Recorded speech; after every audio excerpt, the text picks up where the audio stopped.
Good afternoon, everybody. A really warm welcome to the Children and Young People's Scrutiny Panel of Kirklees Council. It's 2:15 on Wednesday, the 30th of March, 2022. This is a hybrid meeting, so we've got members of the panel in the council chamber at Huddersfield Town Hall, and also members of the panel joining us from home via Teams. So members of the panel will be able to see most of us throughout the meeting, but officers, we've got a few officers here to present and speak to reports. Really warm welcome to you. A particular warm welcome to Mark James and to Ian Ross from SACRE, that's the Standing Advisory Council on Religious Education, who are going to be presenting their annual report later in the meeting. So the general pattern is I'm going to ask members of the panel to introduce themselves in a moment. Officers, when it comes to your item, if you could put your camera on and introduce yourself. Again, for panel members to indicate if you'd like to ask a question at home, if you could use the raise hand function on Teams and we can pick that up. And to the members of the panel in the council chamber, if you raise your hand and we'll get you, and I'll try and apologise if I get the order slightly out of order. So, membership of the panel this afternoon, I'm going to ask members to introduce them. So I had apologies from Councillor Richard Smith and from Councillor Jackie Ramsey. I think has Tony joined us online? Right, we'll check that afterwards. So if members of the panel could introduce themselves. So I'm Andrew Marchington, a Kirklees councillor. I'm the chair of the Children and Young People's panel. In the council you've got Dale. Dale O'Neill, voluntary co-optee. Linda. Hello, I'm Linda Summers. I'm a co-optee as well. Paul. Hello, Paul White. I'm a councillor, Kirklees councillor, Holme Valley North, and a panel member. Thank you. Joshua.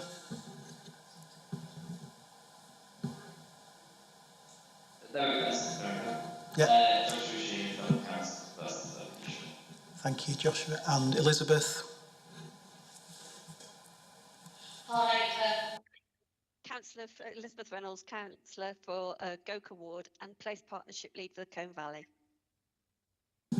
Thank you. Just slight difference this afternoon. For two of our panel members, it's their last panel meeting. So that's Dale O'Neill and Linda Summers, both of whom are co-optees.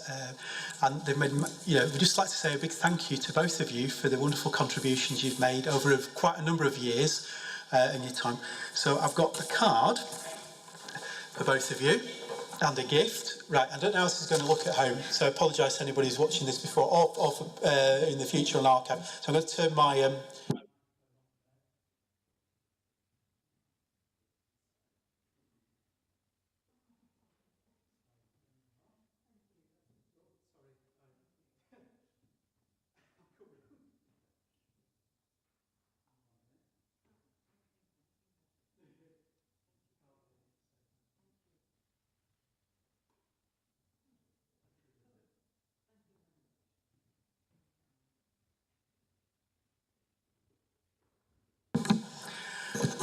I'd just like to say we really do value the contribution that co-optees make to our panels.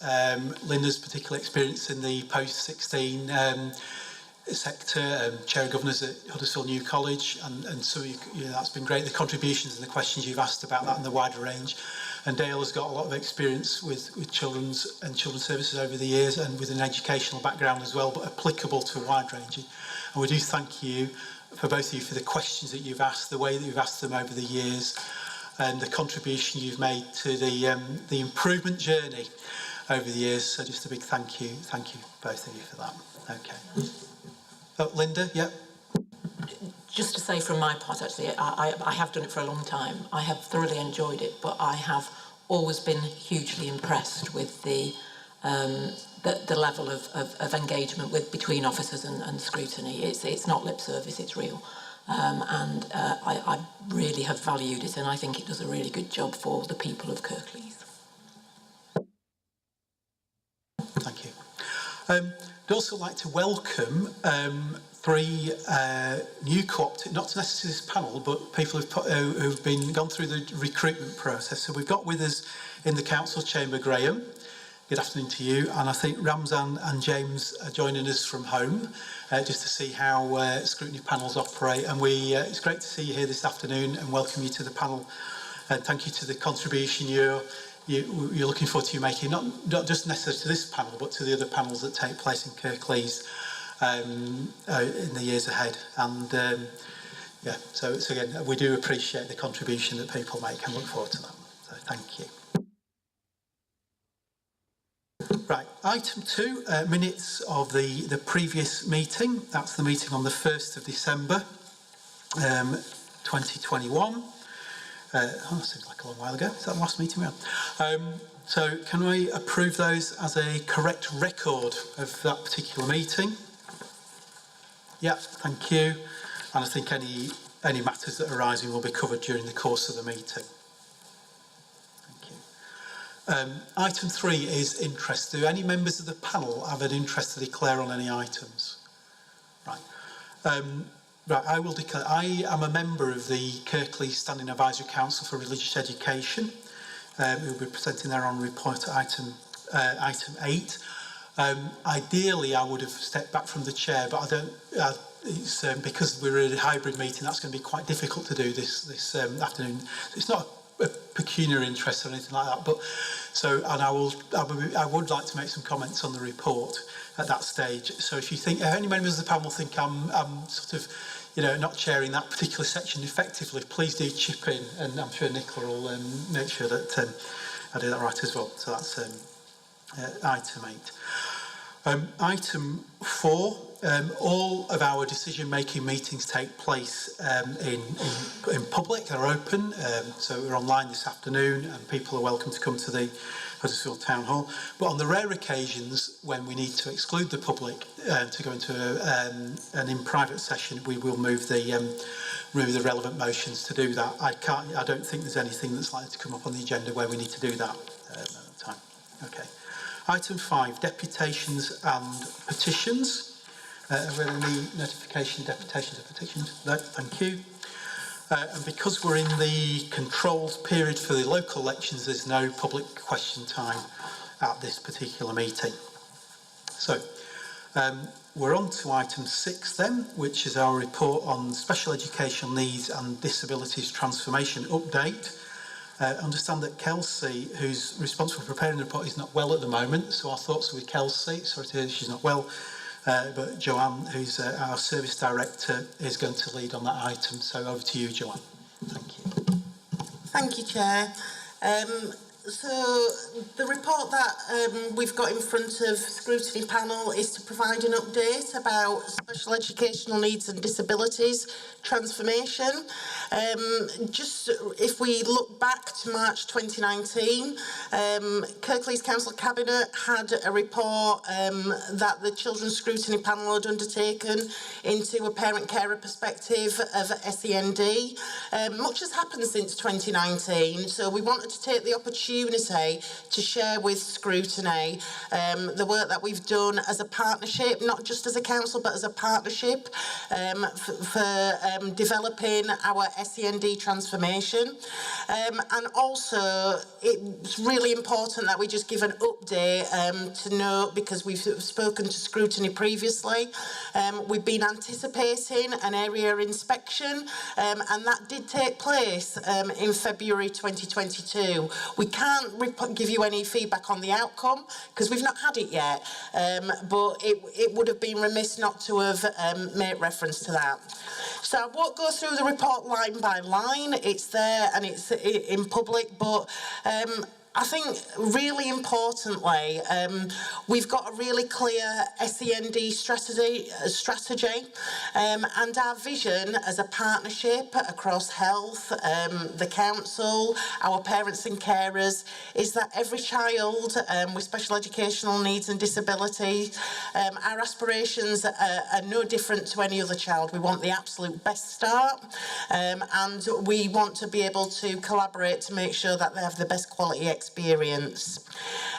There have been challenges undoubtedly because of the past 2 years in terms of the pandemic, notably around schools and their ability to provide education for youngsters. What we've been able to do as a partnership in terms of both health, education, but we've absolutely wrapped around support for these youngsters.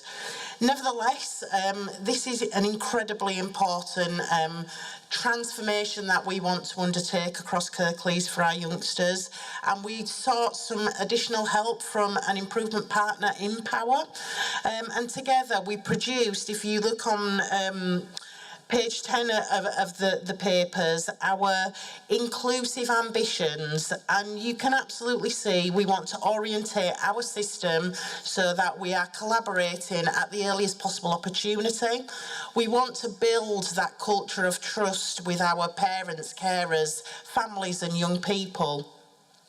We want absolute inclusion, and you'll see that threaded through some of our other strategies. How do we remove barriers and ensure that we've got inclusive practice for our families, both within education but also out in the community, and that youngsters and young people are thriving, and not just educationally but in life and in their hopes and aspirations, and that we're integrating as best as we can. And we want to be able to co-produce with our families and children and young people, and to have those clear aspirations, thinking about as they become adults. So we're not just thinking about the here and now, but thinking like we do for all our youngsters about the long term. And that, I think, being able to co-produce those ambitions have been something that have underpinned our transformation journey. On page 11 of the report, there's some context setting out what numbers of youngsters we educate across Kirklees, and how many of those receive some additional help or support because they've got additional needs, or in fact they've got an education, health and care plan. And some of the context around how demand has grown, and this is not just unique to Kirklees, but it's something that's obviously at a national level, but it's how are we responding to that as a system. So we've talked around, and we've tried to be really open in terms of our engagement around our challenges, but also the opportunities that we have, and together we've co-produced with our partners our Special Educational Needs and Disabilities Transformation Plan. And you can see that there are 5 key areas, making sure that we're looking about the way in which we practice, making sure that whilst we've got systems and processes, that they're very much learner focused, person centred, that we're able to be inclusive, that we're really orientating all our system to early intervention, that we're making sure that we're really clear about what we need to commission, whether that be services or sufficient school places, education places, and that we've got that absolute focus on transition, right the way through to preparing for adulthood. And you can see that there are some enabler programmes. I think it's really important to talk about, I suppose, the ambition. It says in the report we need to be bold, be innovative and invest heavily in change. This is something that we need to work with collectively across our partnership, and just looking at one area on its own is not going to achieve that sustainable change that we want for our families and children. We have really strong collaborative relationships with our Parent Carer Forum, parents of children with additional need, and they work very closely with us. They provide a lot of challenge to us as a partnership, but also a lot of support, helping us to get that right. And we wanted to provide a little bit of an update on some of the things that we've I think we have improved. We're not where we want to be yet, but we've got a refreshed local offer. It's not just a website, it is actually a service, and that goes from strength to strength, because the more interaction we have, the better we are able to build it. So I'd really encourage Scrutiny to have a look at that if you haven't already. Last year in March, so just about 12 months, we introduced our inclusion support offer, which is also known as the ISO, and that is a real opportunity for professionals, for our SENCOs in education and others. If they want to ask for some early advice and support, that's a single point of contact, and we're really keen to develop that, so that's available for our parents and carers moving forward. We've been working really closely with our professionals in schools to develop some revised guidance, some real practical tools as part of our graduated approach, and that's just about to be launched in April 2022, but co-producing that, making sure it's right, making sure it's a valuable resource has been really key.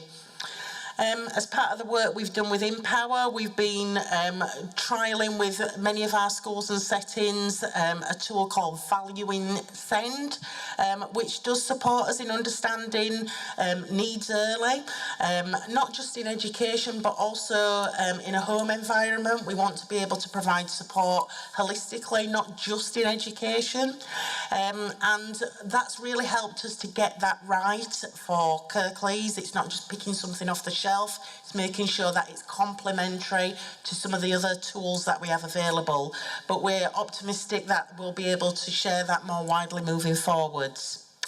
We've commissioned external reviews of our specialist provision and alternative provision, and those reports are really helping us to shape our sufficiency strategy. We'll very shortly be able to be really explicit about what we would like to see, what we need to see to support the needs of our youngsters in creating alternative provision, some additional alternative provision, but also creating some opportunities for more specialist provision as well to meet the growing needs of our youngsters. And of course, in October 2021, a really important approval from Kirklees Council Cabinet.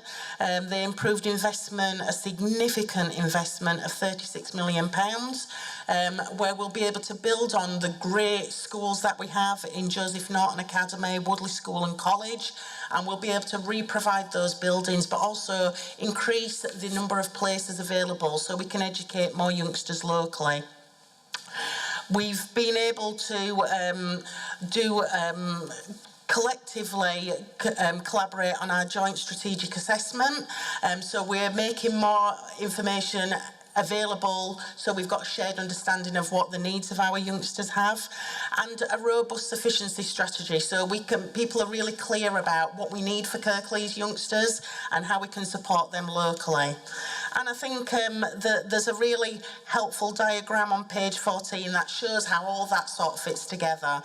We've talked about all parts of the system need to work together if we're going to achieve the outcomes that we want.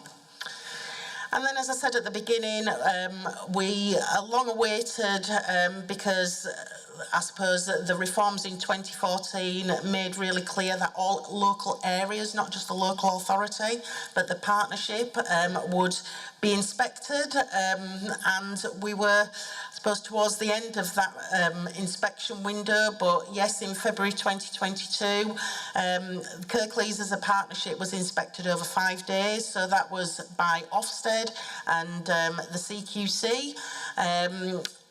It was a very robust and very busy period. It was a real opportunity for us to share our self-evaluation, where we were really clear about our strengths and our opportunities for development. We shared with them the SEND transformation plan. We were able to have our parent and carer voice throughout that process, and we were able to share our key strategies and policy documents. And there's just a little bit of an overview there about just the breadth of that inspection, and as I say, we'll be really keen to bring the outcomes back at a future meeting. So that's an overview, and I'm happy to answer any questions that panel members may have. Thank you, Chair. Thank you, Joanne. Panel members, questions, comments? Dale, to start off. This is not a question, but it is definitely a comment. On page 13, I am delighted to see that young people, we've also engaged with a number of children, young people, to ensure their voices are heard.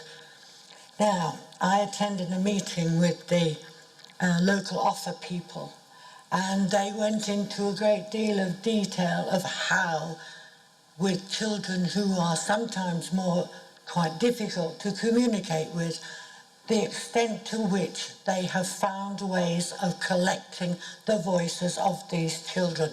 It was totally inspiring. They were also very open to any challenge I could think of. They were enthusiastic, they were determined, and they were excellent listeners, and I enjoyed every minute of my time with them. So can you please pass on my congratulations?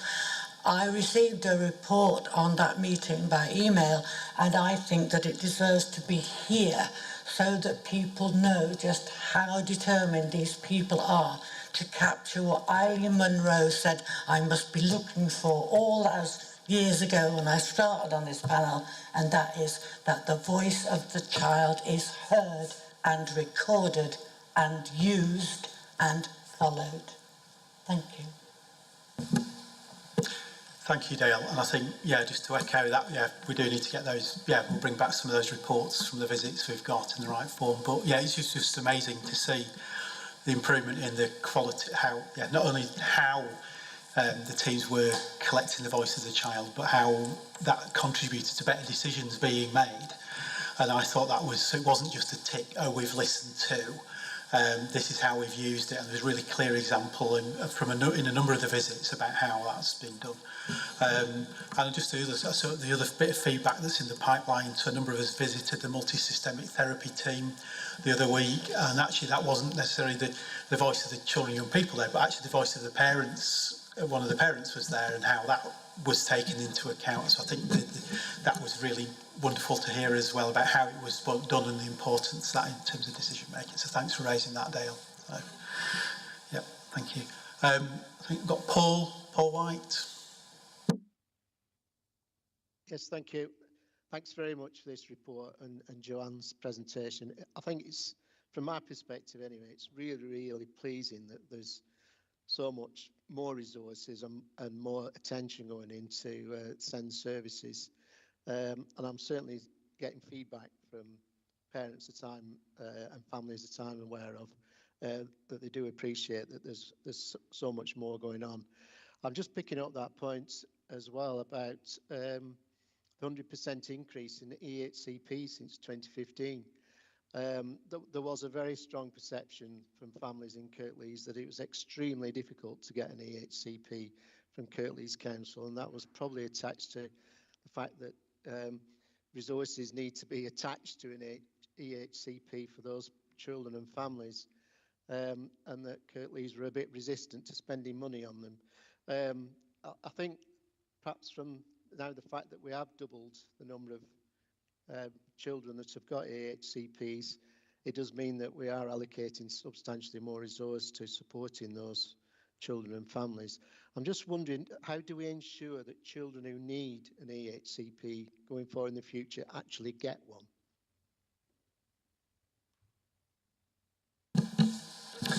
Yeah. So thank you, Councillor White. I suppose it's again looking at data. What we want to be able to do is make sure that I suppose it's come out in some of the green paper. We want to be able to get the right support for children and young people when they need it, with or without an education, health and care plan. We're on a trajectory of improvement. We're not exactly where we want to be. We need to keep on that improvement journey, hence such a robust and sequenced plan. I think we do have robust processes in terms of considering the needs of youngsters. We need to capture that. So it's the quality of information. It's not just going through a process, but it's the quality. And we want to be able to get the right professional support so that youngsters who do need to have their needs met through an education, health and care plan do so, but also that you don't need an education, health and care plan to get your needs met. We need to wrap the services around, so, you know, it's like we are doing in social care. Actually, early support, getting to support parents and children as early as we possibly can has got to be better for those youngsters. So, but it's something we need to keep monitoring and looking at and making sure that youngsters' needs are captured and met. But thank you, thanks for the challenge. Yeah, thanks very much. Thank you. Yeah. Any other comments or questions? No.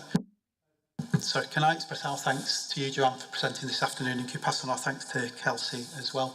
I think it is an intention in the new municipal year to actually do a visit to Pecan to talk to parents about their experience of the transformation journey as well. We just need to, I mean, yeah, some of that's not been possible this municipal year because of COVID and various situations, but we do intend to do that and see how their experiences, and again, hopefully we can talk to some children and young people as well, so about their experiences. But thank you, pass on our thanks. Right, lovely. Right, we're on to now item 7, which is the educational outcomes, the draft annual education quality report. That is one of our key areas of scrutiny in the main plan, but I'm going to pass over to Chris Jessup, who's going to lead us on that and explain where we're at with that. So thank you, Chris. Thank you, Chair. This draft report summarises the challenges faced by the school system in 2020-2021, and it's presented for consideration, information and comment in advance of it being reported back to Kirklees Council Cabinet. For a second year, there is little assessment and examination data to report. Nevertheless, there is still a much positive activity to highlight. The report itself provides information around how the system responded to the ongoing pandemic. It also describes the supportive challenge that was provided to the Kirklees system throughout the academic year and the impacts as a result. Further, it provides our ongoing school improvement priorities that we have, and crucially the alignment with our learning strategies, which is known as our Kirklees Futures. I won't go through the report line by line. It's there for in the public, but my officer colleagues who co-authored the report, the draft report, are here to respond to any feedback and answer any questions as a result, Chair. Thank you, Chris. Panel members, comments, feedback on the report? Yeah, Dale?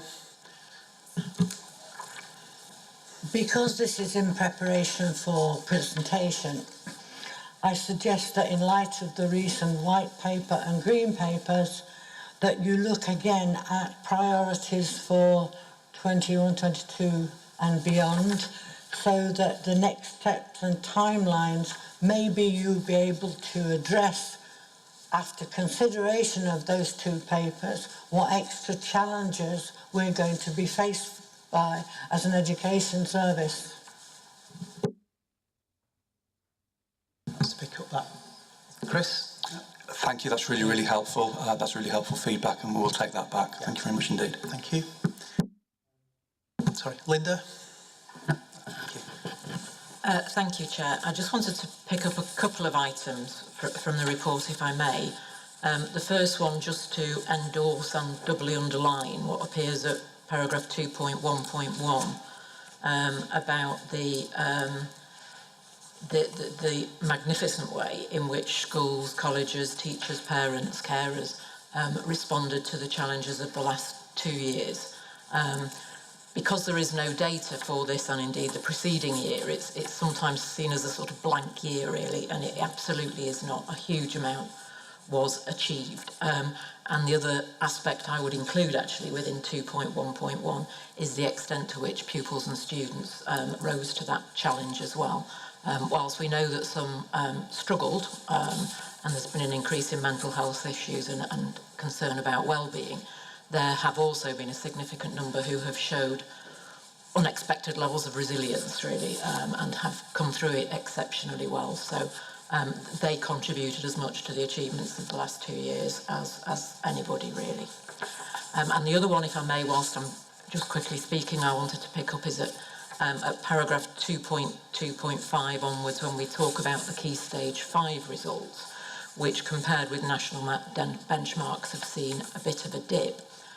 I would, from my own knowledge involved with one of the sixth form providers in Kirklees, endorse what is said here about the fact that there has been less grade inflation in larger institutions, and Kirklees has fewer larger sixth form providers than most other local authorities. There's something like, last time I looked, 84% of students 16 to 18 are in one of 3 colleges, whereas the national average is something like 50-odd% being in a college, and broadly equal numbers in schools. So because we have larger institutions where there is much greater scrutiny and layers of checking and all the rest of it around grades, we have seen a different process adopted there, and I think that is the explanation for the dip. I haven't seen anything in any of the institutions to suggest a drop in quality. Yeah, thank you, Linda, for pointing that out, and I think that does need reiterating. It's part of the Kirklees context, and certainly when we're looking at the information over the longer term, we need to be aware of that, but also anybody else who's scrutinising Kirklees results from afar need to be aware of that's part of what's happening. And also those 3 institutions have been a tremendous success story over the years for our, our children and young people. And the headline figures don't always reflect that, so that's part of the context. So thank you, Linda, for raising that. So we're right. Elizabeth, I think you got a comment or a question. Yeah, I'm going to speak very quickly because my internet is in and out.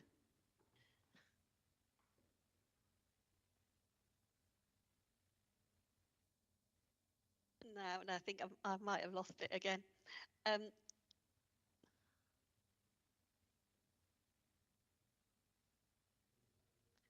I'm just going to go.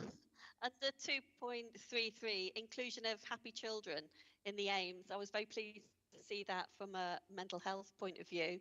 I think it needs to be highlighted. Under 3.1, working with people, it was interesting to see over time what measures we use to inform the commitment to high aspirations. In corporate parenting, yesterday, the looked after children final employment and study destinations were discussed, and actually that information is going to be provided for the panel to have a look at, to see where they actually go and to make sure the aspirations are there. And the only other thing I would like to say is under 3.3 and place-based working, I would strengthen what you've said. With the recent changes to the role of counsellors in place-based working, we can say that strong partnerships don't just exist, but are continuing to develop with this commitment to place-based working. For example, the mental health team recently visited Colne Valley Place Partnership to discuss the MHST provision, which was a fantastic visit. It helped to clarify all kinds of things for the counsellors and vice versa, I think.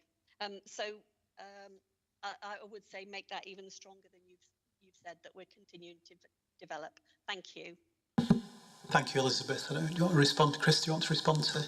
Thank you for the feedback. That's really, really helpful and useful, and we'll take that away. So thank you. Thank you for getting it in before your internet cut out.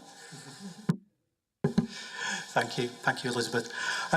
Yeah, I'll just chip in really. I mean, thank you again to all the work that you've done on this. I think it's not been easy, obviously, with we do appreciate the work that's been done in schools and been done by your team to support the work that's gone in schools over the last couple of years, and to have a really good framework for looking to the future. And we all want the best outcomes for the children and young people of Kirklees, but what that looks like, and your team is really important in providing that.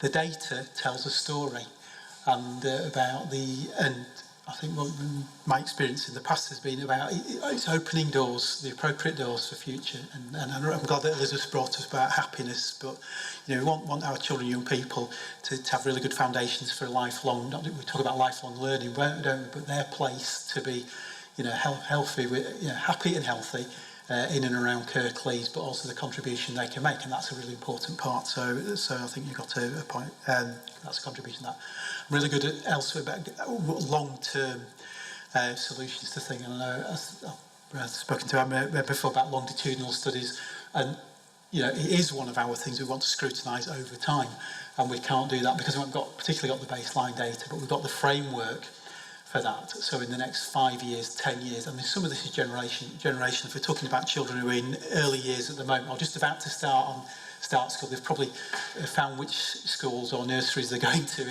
in September, but they're going to be in the educational system, either in one of our primary schools or our secondary schools or one of our post-16 colleges. That could be for the next 15 to 20 years, and to see what the impact is. And we really need to know what we're doing, but also those who are making decisions elsewhere. I think that's really important for us. So thank you for this framework, and I'm looking forward to seeing the results of the report after it's coming back to scrutiny year on year, and part of our process. So sorry, I've got Joanne. Do you want to respond at that stage? I think Joshua's you've indicated as well. I'll bring Joshua in. Sorry. Oh, Joanne, sorry. Oh, sorry. Thank you, Councillor Marchington. And I think thanks for the feedback, Scrutiny panel, because I think you're right.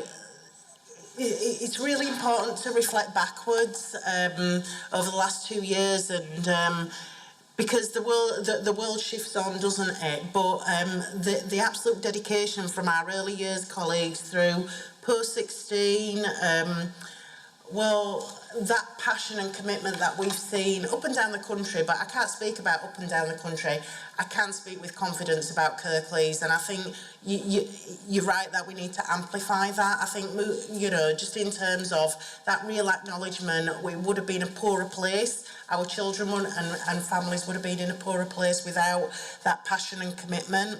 I think there are some huge opportunities to look longitudinal, so thank you. That really helps crystallise some of our future plans, and I think back to our Kirklees Futures, it's a strategy for the district, but not for a year, but for 9 years, 10 years. We've tried to be realistic and look not just now but in future years. So I think the advice, the challenge back from Scrutiny really help us think about how we form that final report as it goes to Cabinet. So thank you very much. Thank you, Joanne. Thank you, Chris. Perhaps I'll just ask, Narendra and Phil, do you want to just introduce yourselves? You've been here, your first Scrutiny meeting, just to say hello to people, because people won't have seen you at home. So, yeah. Thank you very much. Yeah, I'm Phil Mark. I'm head of Post 16, and can I just mention thanks very much indeed for the comments in terms of aspiration. That's also comes partially under my remit. So I commissioned the C&K careers. Aspirations are obviously very important to us in terms of the future progression rates, things along those lines. So we're definitely going to look at that, and also for the comments in terms of Key Stage 5. So very much appreciated. Thank you. Hello everybody, thank you Councillor. My name's Narendra Kaur. I'm the Maths Kirklees Learning Partner and Interim Assessment Lead. It's my first time here today, so thank you. Thank you for having me. Welcome. And Emma, have you been on camera this afternoon? Do you want to this? Afternoon everybody, I'm Emma Brayford. I'm the acting 0 to 11 Kirklees Learning Partner for our primary schools, and previously you'll have seen me supporting assessment and data, and I've been working with Narendra and Phil on making sure that the report comes through to you. Lovely to see you all, thank you. So thank you very much for your contributions this afternoon and all the hard work you do on behalf of the children and young people of Kirklees. It's most appreciated, so thank you very much. Thank you.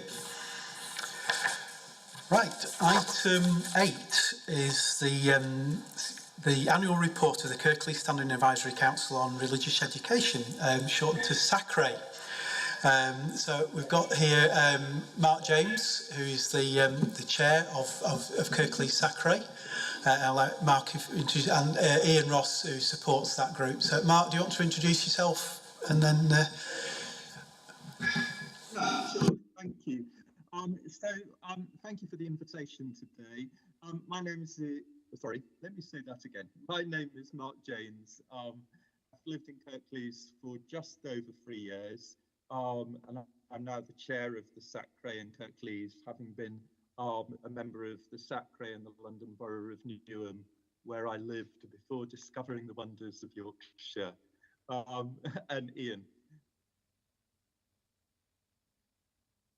Good afternoon, everybody. My name's Ian Ross, and I'm the Associate Learning Partner with responsibility for RE, Sacre, SMSC and Collective Worship within the local authority.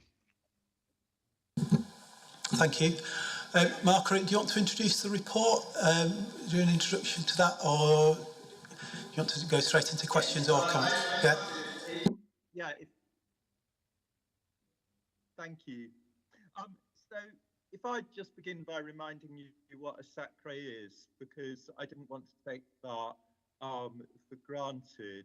We've got this wonderful acronym, Sacre, born of Standing Advisory Council for Religious Education.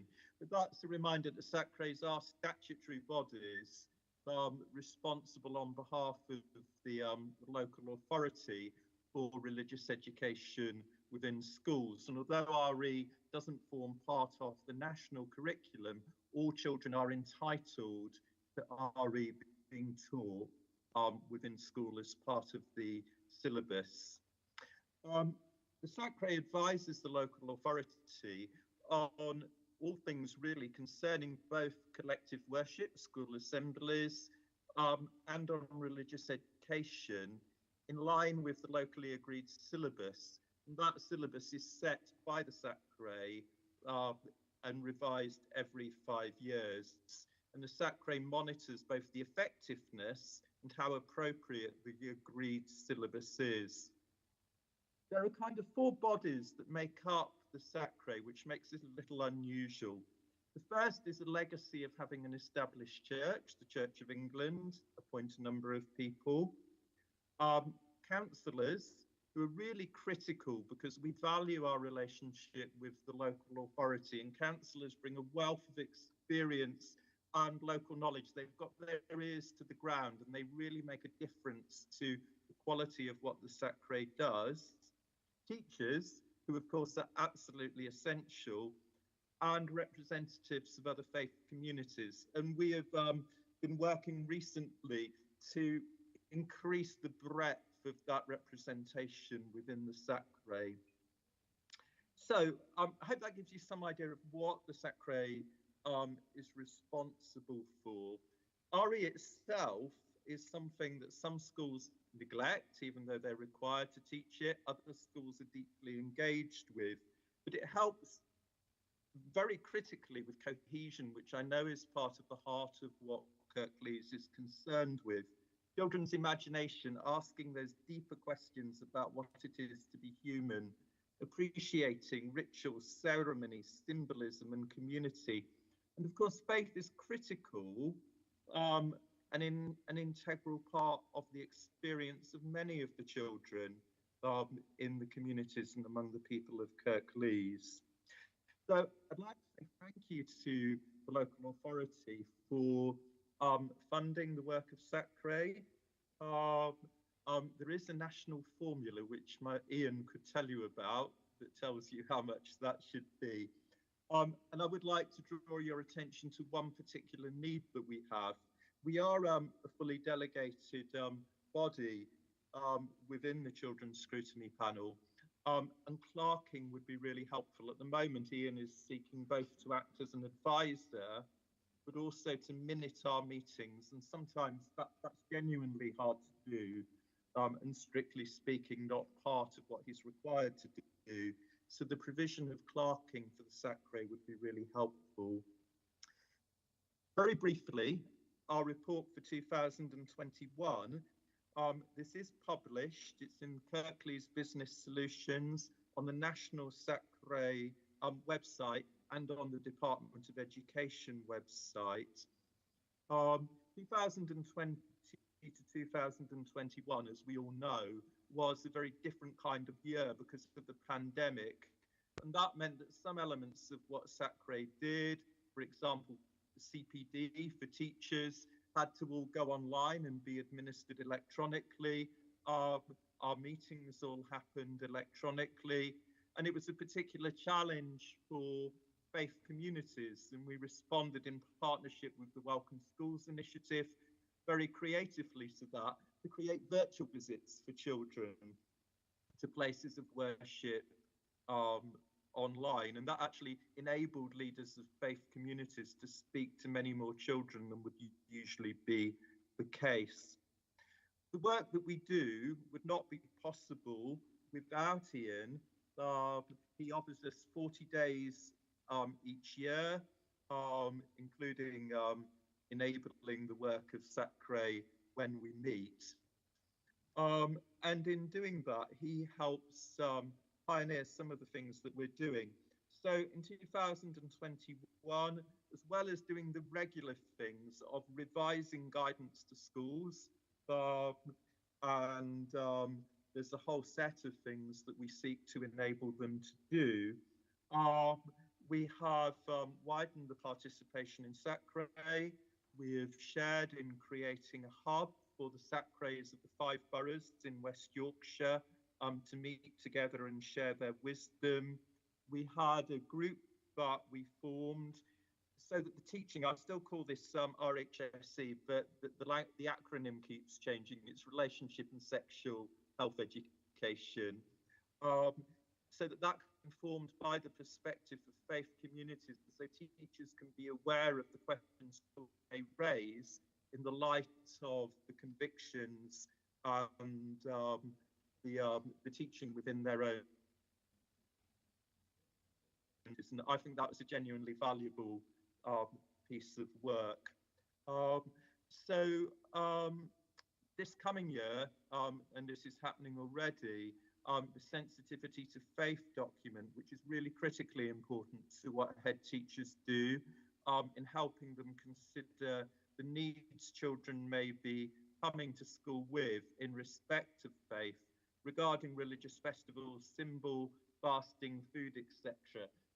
Kind of very practical questions that teachers may face about how can education be delivered while respecting the faith that children may have.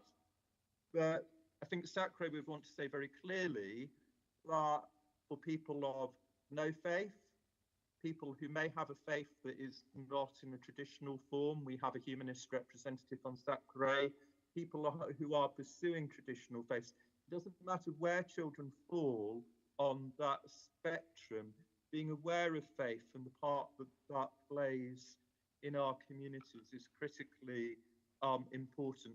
And good RE, well delivered, fires up the imagination and the curiosity and the wonder of children. Ian has provided me with some very helpful notes. I hope I've done justice to our report for the year. And if you haven't read it all, then over a cup of coffee and 5 minutes, you could skim and catch more headlines. That's me. Thank you. Thank you, Mark, for... Oh, you're right.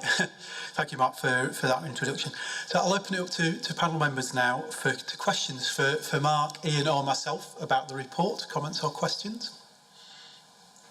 Linda? Thank you, and thank you, Mark, for the introduction of it as well. It's a really helpful report. I had just one query, and you touched on it a little in your comments about the various different groups within your membership, and particularly Group A, which is the faith groups except the Anglicans. And as your membership list, which is on page 68 of our bundle, page 42 of your report, points out, there are 13 faiths that could have a seat within your membership effectively, but at the moment you only have 6 of them filled. There are 7 faiths where the seat is sort of empty, really. There's a vacancy for that member. And I just wondered how it is in those circumstances you go about making sure you do understand the perspective and views of those faiths who might not have a member directly on your group. Initially to Ian for that reply. Thank you. Thank you very much for that comment and that question. Yes, SACRE sits not only within Kirklees Scrutiny Panel, but it also sits within the national organisation called NASACA, the National Association of SACREs. For faiths that maybe not be represented on our own individual SACRE, what we tend to do is then go to the national SACRE to ask for any further advice. If there are representatives of that faith or that group that can then give us some extra input. We are also members of a national organisation called the RE Council, which represents all faiths and people of no faith. And again, we can go to those for advice to say, this is what we're doing. Is there any additional support or any additional information that we might need to include? Yeah, that's really helpful. Thank you. Yes, thank you. If I could follow up what Ian said, we have been seeking to actively recruit members from other faith communities who are not currently represented. So in this year, we've recruited a new Hindu representative, and we will be meeting at the Hindu temple at our next meeting. And that also arises from some work that Ian has been engaged with, looking at the balance of the kind of overall teaching and an awareness that perhaps what you might call the Abrahamic faiths are given greater weight than the non-Abrahamic faiths, and that's part of seeking to address that balance and be informed by that perspective. Thank you, Mark. Thank you, Linda, for your question. Paul, you want to question or comment? Yeah, Linda's actually touched on a question that I was going to ask, and it was just slightly broader. So yeah, thanks for your answers that have already answered some of my thoughts. Attendance generally hasn't been great across your 4 meetings, I would say, and I was just wondering whether there's an issue in terms of encouraging people to attend better. So that was one point. And then, Mark, you mentioned that Ian was the expert on funding and funding formulas. I just wondered whether Kirklees was actually honouring what it should be in terms of the funding formula there, because it does seem a very slight amount of money considering the importance of this to education within the borough. Thank you. If I could respond to the first question and let Ian respond to the second, would that be good? I think it's a very fair point about attendance. My colleagues in the Church of England could arguably step up to their responsibility in a more deliberate way, and I do have other forums that I participate in where I could raise that with them. But I think it's a fair point that it has not been all that we hoped for, and I hope that now we're able to meet in person, that our meetings may become also a little more topical as we visit different places of worship, that we can raise that participation. But I do appreciate that point. Thank you.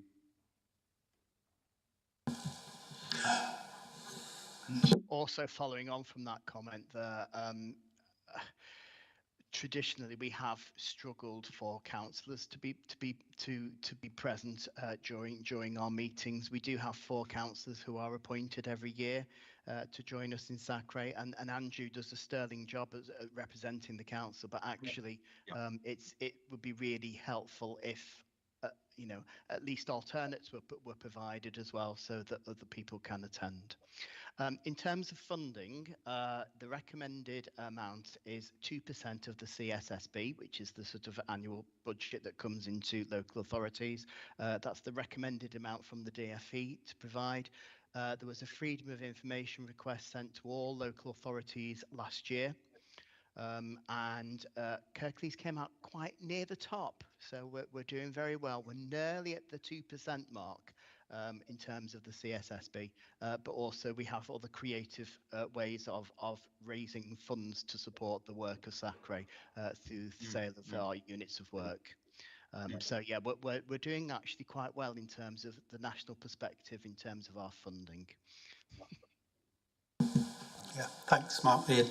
I will just respond to the attendance on a couple of points.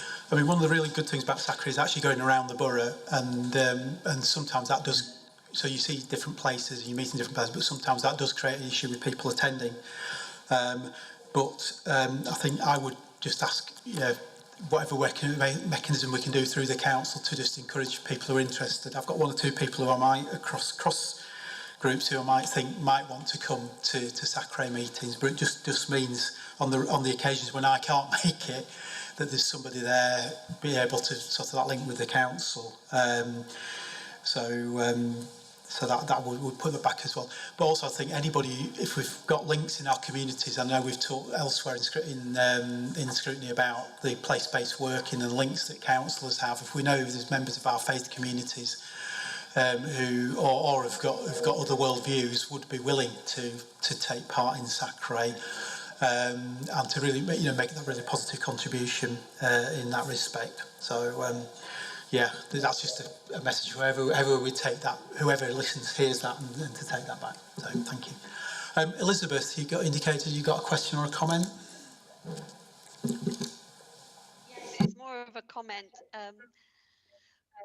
Just to say that I think the Sacre voice within the education of RSHE, and relationships always come first, so you always remember the R's first. I think it's a very valuable contribution to ensure that our children have got appropriate and good quality education. It's something that's quite close to my heart in actually delivering in schools, and I think we need a very balanced view. And your contributions help with that. The modern world can be very complicated and very varied for our children, and we all need guidance along the way. So yeah, thank you very much for that. Thank you, Elizabeth. Mark or Ian want to respond? No? Right, I will do then, because that's something, relationships and sex education is something that's close to my heart. We had a really good meeting up at the Gurdwara in Huddersfield about that, and it was really good to hear the positive input from faith communities through Sacre. Who was the officer that's now? Anyway, it was a really good bit of work over the years that we've done that. And I think the message from Sacre, where Sacre can communicate, is to faith groups or worldviews about the importance of really healthy relationships and promoting that. And that's a challenge to go back. And for children and young people, I mean, sometimes we have a perspective of what relationships should be from a faith perspective, but actually there is, if you look at the golden thread that runs through all of our world religions and the world about treating people with care and respect and love, is the word. So that's a challenge that can go back to faith communities, and actually to equip our children and young people to view relationships in that positive context as well. So it's really, it was a really good meeting. I think that was taken away, and hopefully that was fed through that. Val Flintoff, who was I think the former RE. She's recently retired. Best wishes to Val, but that she was really, it was a really positive part of the PSHE and then the relationships the curriculum. So thank you. Okay. Dale, did you have something about the virtual school, the virtual visits thing you wanted to comment on? Okay, I got 2 points. The virtual visits, I was very impressed by the idea of the 360 of the synagogue. I thought that is a wonderful idea, and I would like to see the same thing happen in a Gurdwara, in a temple, in a church.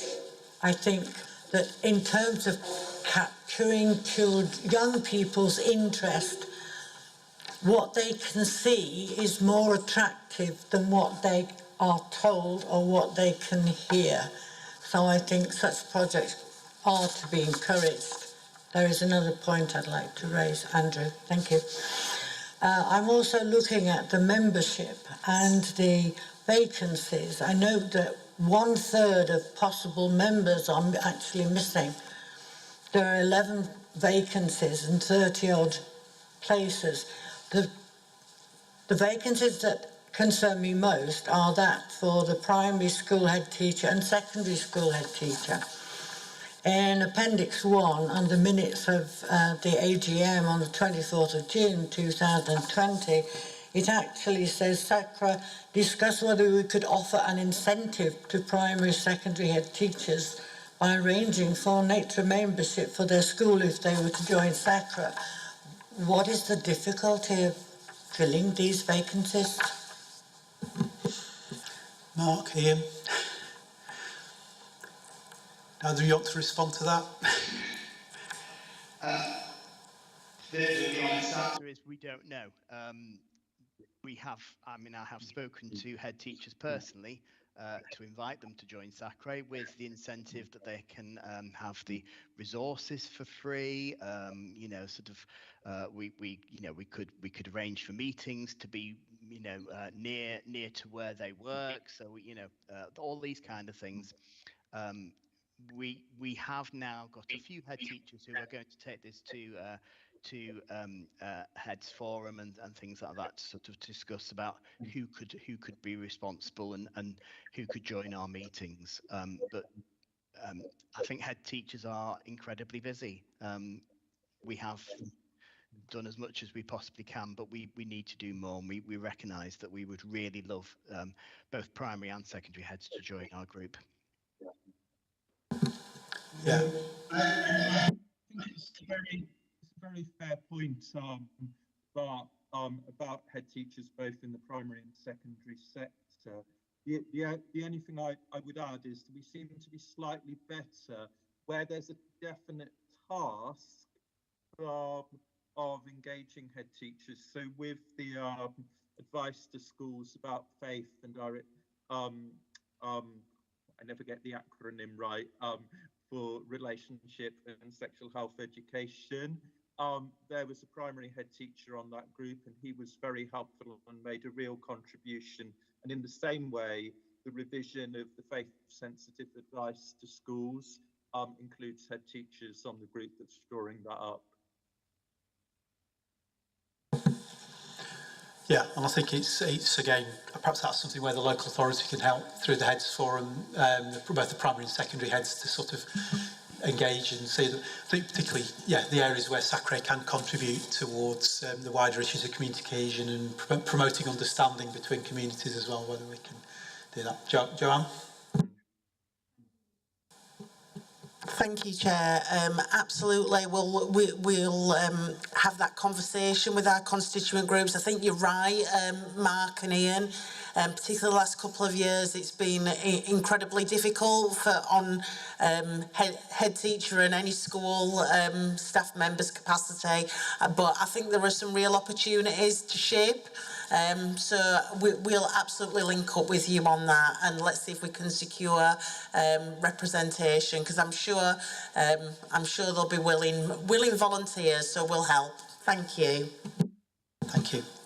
Thank you. Any other questions or comments for Mark or Ian? Right.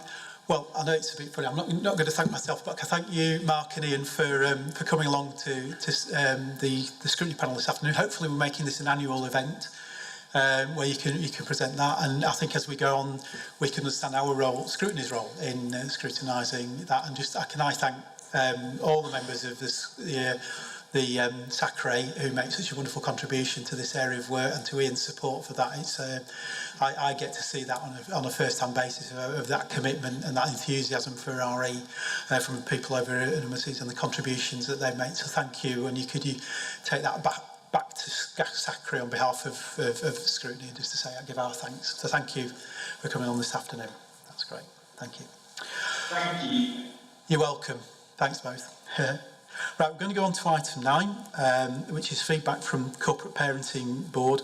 The meeting was yesterday. Unfortunately, I couldn't make that meeting. I had short notice work commitments.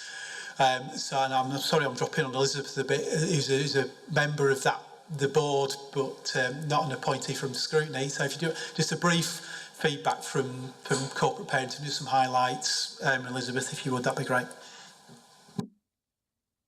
Yeah, I'll do that for you. Brief overview, 615 looked after children within Kirklees, 490 in addition to that under the special guardianships, gives us around 1,000 children that we're talking about within Kirklees. The board itself was visited yesterday by Colin Parr, Service Director for Environment and Climate Change, and David Shepherd from Growth and Regeneration.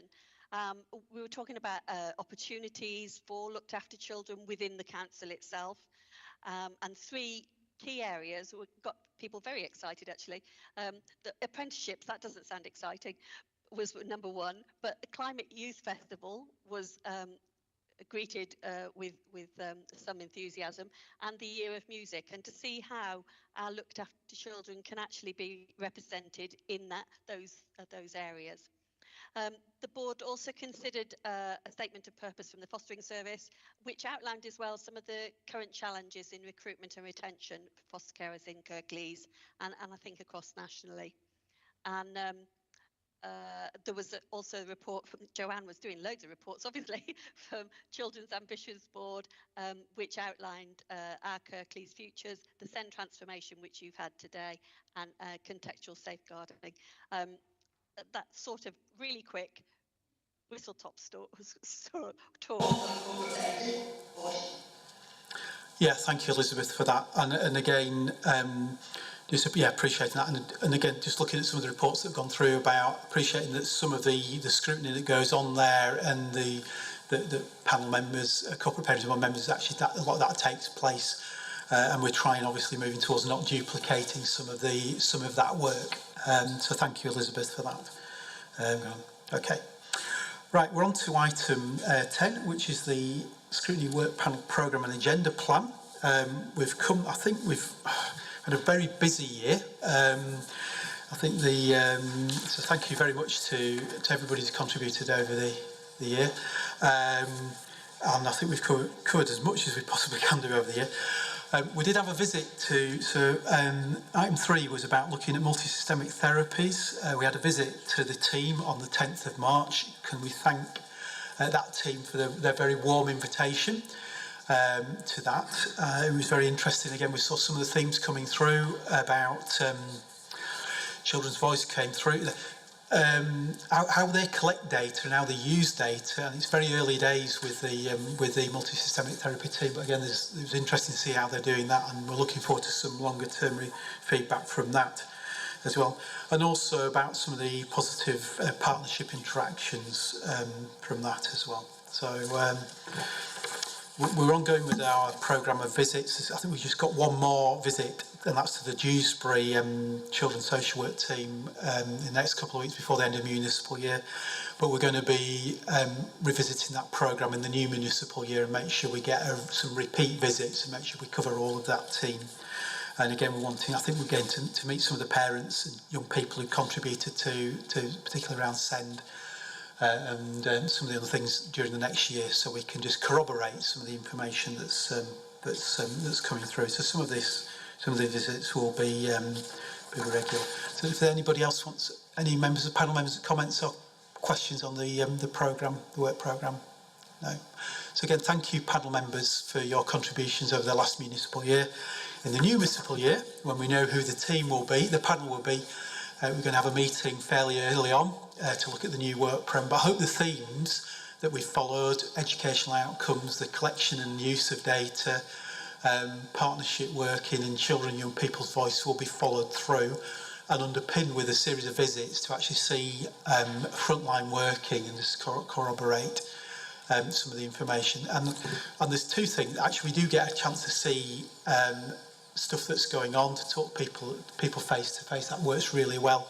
But also on behalf of Scrutiny, to thank people for the work that we do. We see what that's, and most of that's, you know, I mean, the visits are positive, but we recognise the hard work that people do, and some of the situations that people are dealing with that are quite, they're difficult, and and that's appreciated. So whoever can pass on our thanks to those teams. If Elaine's still online, just to thank those, and we do that when we go around to do that.